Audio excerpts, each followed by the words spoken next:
Assalamualaikum warahmatullahi wabarakatuh. Halo sahabatku, apa kabar semuanya? Mudah-mudahan kita senantiasa diberikan kesehatan oleh Allah Subhanahu wa Ta'ala. Sahabatku, saya pengajar praktek pendidikan guru penggerak angkatan 4 Kabupaten Kota Waringin Barat.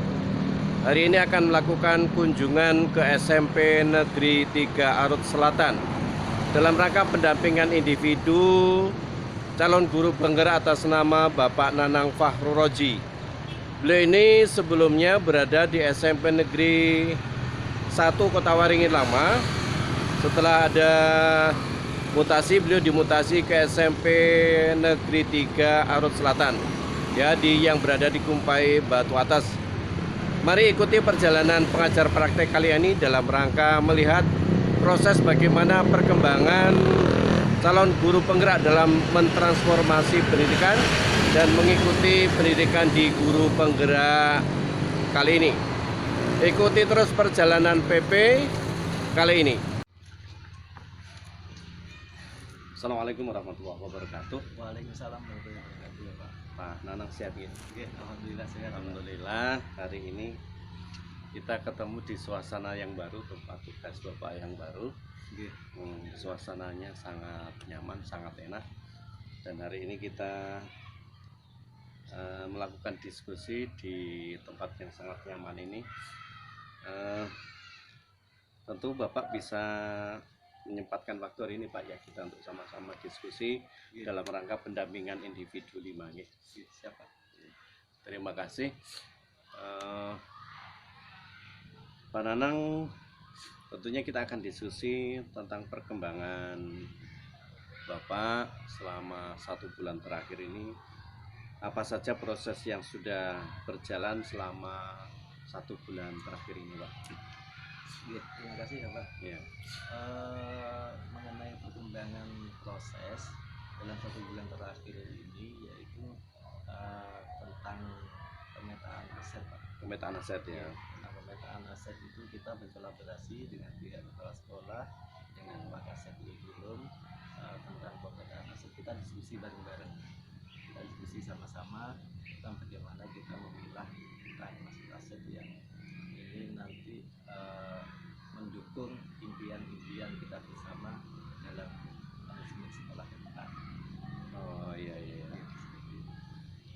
Hal apa yang dianggap sebagai capaian selama 1 bulan terakhir, Pak? Capaian 1 bulan terakhir. Dalam 1 bulan terakhir ini yang dianggap jadi capaian, tentunya yang pertama tentang pembelajaran di kelas, Bu. Ya, pembelajaran di kelas, ya. Tentunya dalam pembelajaran di kelas itu sudah banyak perubahan, karena saya dengan teman-teman itu sudah mulai menerapkan tentang FPP diferensiasi. Oh iya, FPP diferensiasi, ya. Di situ murid sudah mulai merasakan tentang perbedaan perlakuan guru dalam menerapkan pembelajaran itu tadi. Kita juga sering melakukan refleksi, beberapa masukan dari murid juga kita jadikan evaluasi. Betul. Baik, hal apa yang dianggap belum tercapai, Pak, selama 1 bulan terakhir? Adakah yang menurut Bapak ini program Bapak yang sudah direncanakan 1 bulan terakhir tapi belum tercapai? Adakah itu? Tentang ini Pak, sebetulnya tentang pemantapan visi dan misi. Oh, pemantapan visi dan misi, ya. Pemantapan visi dan misi ini sampai saat ini masih belum final, dan memang target kita sebelum tahun ajaran baru itu visi dan misi ini sudah final, ya. Dan sudah ada perubahan. Betul, ya. Hal apa, Pak, yang mendorong tercapainya dan hal apa yang menghambat ketercapaian dalam 1 bulan ini? Adakah mungkin yang membuat Bapak menghambat atau yang mendorong, yang tadinya awalnya tidak akan tercapai tapi kan ada sesuatu yang mendorong menjadi tercapai gitu? Sebetulnya yang dari awal kita agak pesimis, Pak, ya. Itu tentang respon komite terhadap program ini. Iya. Karena memang dari tahun sebelumnya komite kan tidak, peran sertanya tidak begitu aktif. Iya, betul. Sehingga kita berupaya, bahkan kita nyampe minta bantuan ke tokoh masyarakat sekedar untuk memberi masukan ke Iya, komite. Selain betul. kita memberi penjelasan, Iya, pihak tokoh masyarakat juga kita libatkan untuk memotivasi komite Iya. supaya terus aktif dalam dalam mendukung program sekolah ini. Tapi alhamdulillah itu kemarin dari pihak komite sudah ada pertemuan, dan dalam waktu dekat insya Allah sudah akan ada undangan terkait sosialisasi tentang perubahan visi dan misi itu tadi. betul. Baik. Baik, Pak Nanang, saya selalu mengikuti proses Pak Nanang ini dengan baik. Pak Nanang selalu berproses, setiap bulannya perkembangannya sangat luar biasa. Apa yang menjadi target-target Pak Nanang selalu tercapai. Selanjutnya kita akan diskusi tentang hasil pemetaan ini, Pak. Hasil pemetaan apa yang Bapak temukan ketika melakukan proses pemetaan sumber daya ini, Pak? Tentang pemetaan sumber daya itu kemarin yang kesulitan itu saya dari segi ini Pak, tentang politik. Politiknya. Oke, dari segi politik itu sempat bingung ya. Kalau dari segi manusia, kemudian fisik, saya rasa dari segi manusia SDM teman-teman kan banyak yang senior. Iya, sudah yang memadai lah, senior, lebih dari sudah sampai memadai. ya, Kemudian memadai. kuota pemenuhan untuk mata pelajaran sendiri sudah semuanya terpenuhi. Terpenuhi. Selanjutnya kalau untuk yang fisik, dari pihak sekolah sendiri, fasilitas ruangan dan fasilitas pembelajaran terutama dari pihak Iya. dari digitalisasi itu juga didukung Terpenuhi, sudah ya. lengkap juga ya. Selanjutnya untuk yang eh, finansial juga sudah ada dukungan tentang program-program pembelajaran itu dari Iya. dana BOS. Nah, dari segi alam nggak ada masalah. Jadi tempat kita ini masih banyak lokasi-lokasi dalam lingkungan sekolah ini yang bisa difungsikan untuk Iya. pembelajaran berbasis lingkungan. Iya. Tentunya. Nah, yang dari segi politik ini kemarin sempat bingung. Dari segi politik ini karena dari wilayah sini kan tidak ada itu kalau yang jadi anggota dewan. Iya. Jadi kemungkinan kita akan berpikir keras ini. Betul. Untuk dari sisi politik ini apa aja sih yang bisa kita kembangkan secara bareng, tapi untuk sementara ini mungkin politiknya kita mulai dari internal saja Pak. Iya. Jadi tentang pemberlakuan kebijakan dari sekolah, dari kepala sekolah sendiri. Betul. Iya. Untuk perubahan menjadi menerapkan kurikulum merdeka itu tadi. Berawalnya dari sini sementara. Betul. Baik. Perubahan apa yang Pak Nanang ini harapkan yang dapat terjadi di lingkungan sekolah setelah Pak Nanang melakukan pemetaan dari sumber daya ini?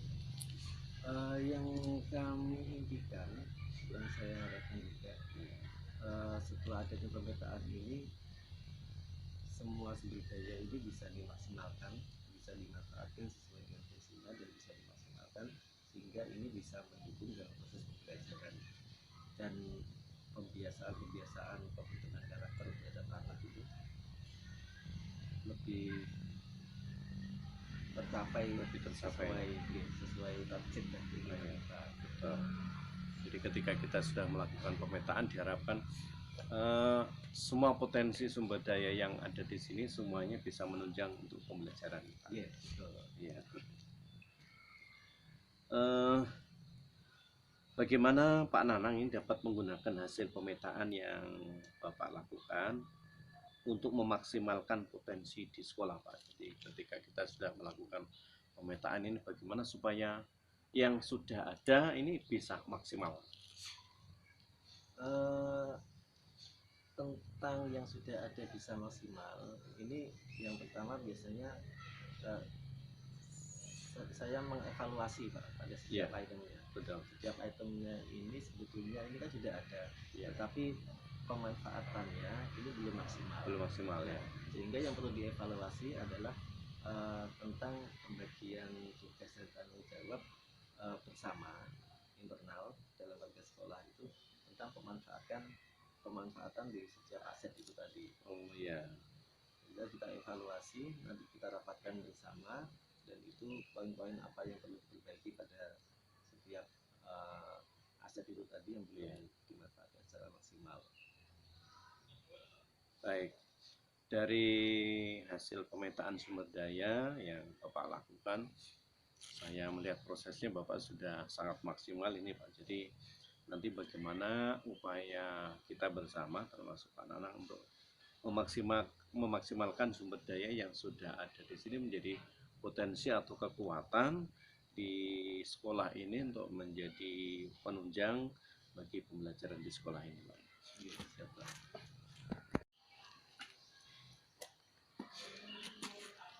Baik, selanjutnya kita akan refleksi tentang kekuatan kompetensi bulan kelima berdasarkan lembar pengecekan mandiri di kompetensi yang Bapak lakukan evaluasi diri di Loka Karya 5. Ya, kita kemarin di Loka Karya 5 ada evaluasi diri. Ya. Apa saja yang dimiliki oleh Pak Nanang pada pembelajaran bulan ini ketika kita berkaca kepada kompetensi yang Bapak evaluasi di Loka 5.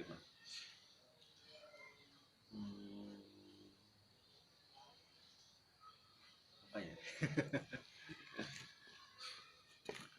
Kan banyak kompetensinya itu Pak yang Bapak evaluasi. Adakah mungkin barangkali yang dulu mungkin Bapak belum tercapaiannya masih belum maksimal, kemudian di bulan ini sudah maksimal seperti itu?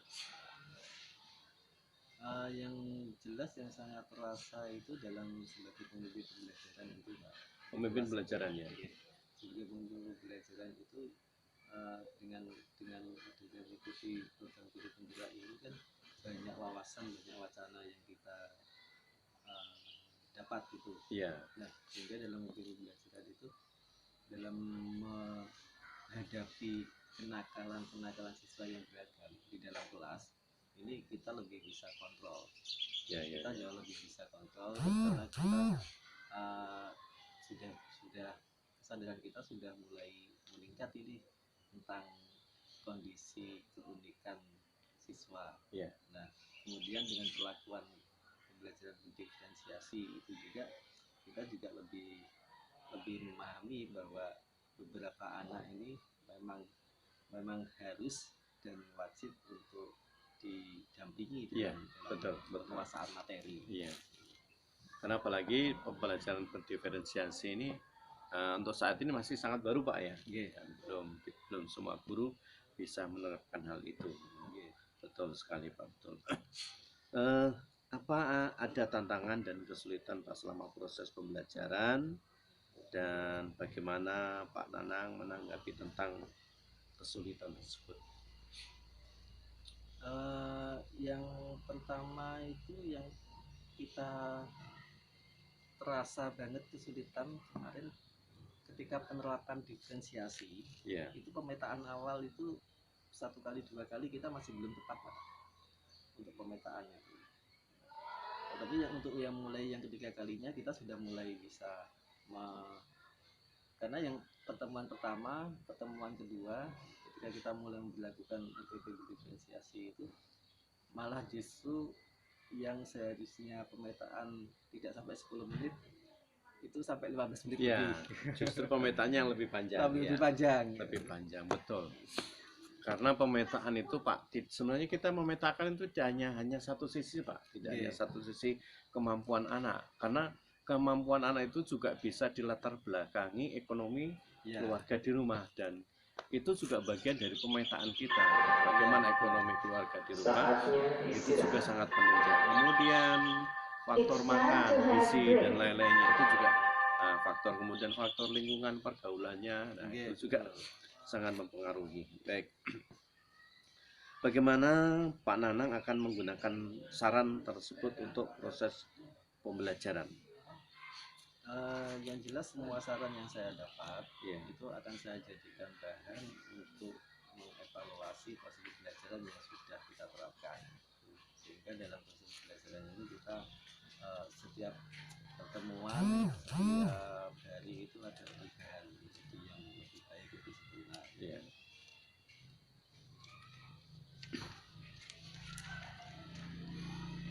Baik, kita sudah berdiskusi tentang kekuatan kompetensi yang Bapak evaluasi di Lokakarya 5. Ini Bapak saya lihat terus berproses dan peningkatan kompetensinya sangat luar biasa. Tentu ini terus Bapak tingkatkan dan Bapak support supaya Bapak betul-betul mempunyai kompetensi sebagai guru penggerak ini, betul-betul nanti dapat penggerakkan pendidikan yang ada di SMP ini. Amin.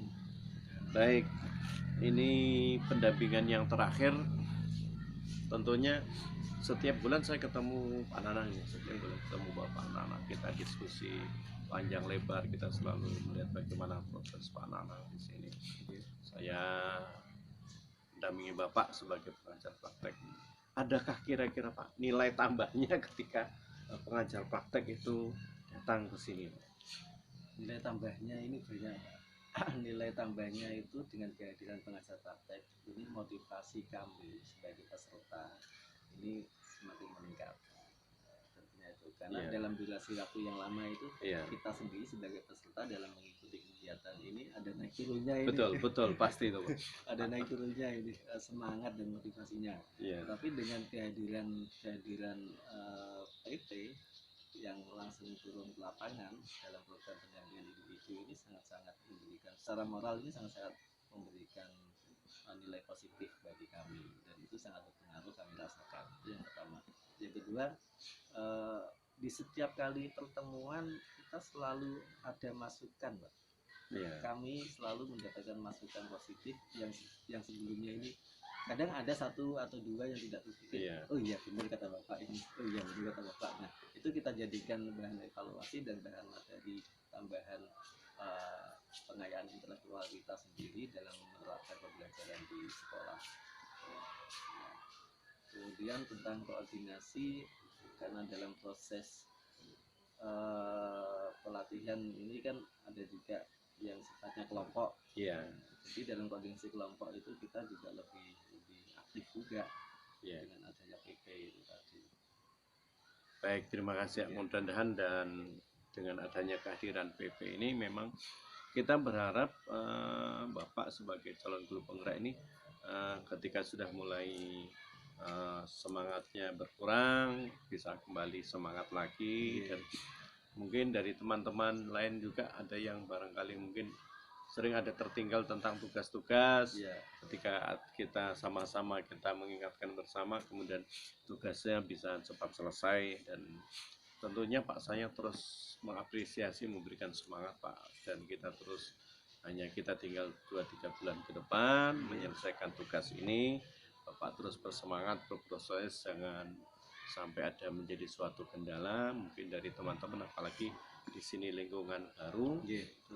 Bapak harus bisa menyesuaikan, dan bagaimana caranya Bapak bisa adaptasi diri dan menyesuaikan lingkungan ini dengan baik, agar ini ketika teman-teman baru Bapak berikan sesuatu gambaran tentang guru penggerak ini, mereka bisa menerimanya dengan lapang dada dan tidak menolaknya dengan mentah-mentah seperti itu. Dan ini tantangan berat bagi Pak Nanang ya. Dengan di masa-masa kita berakhir untuk kegiatan ini, Bapak ada perubahan tentang apa istilahnya teman sejawat atau lingkungan sekolah dan lain-lainnya. Berikutnya tentunya tidak lupa kita juga berharap ikuti terus apa pembelajaran yang ada di LMS bersama narasumber kita. Setiap ada kegiatan vikon, jangan ditinggal walaupun mungkin sesibuk apapun ya, Pak bisa tetap menyempatkan walaupun mungkin pada saat sibuk nih tetap buka saja LMS-nya, nanti sambil gitu, Pak. Baik Pak Nanang, terima kasih hari ini kita sudah bisa berdiskusi bersama-sama. Saya menyampaikan terima kasih. Bapak sudah terus berkembang berproses dengan baik. Saya sangat apresiasi sekali, sangat bangga sekali, karena memang kita yang diharapkan begitu, CGP terus berproses dan nantinya akan menjadi pioner bagi guru-guru yang lainnya. Terima kasih, mohon maaf atas kehadiran saya mengganggu waktu Pak Nanang. Nah, terima kasih. Assalamualaikum warahmatullahi wabarakatuh. Waalaikumsalam warahmatullahi wabarakatuh. Terima kasih juga.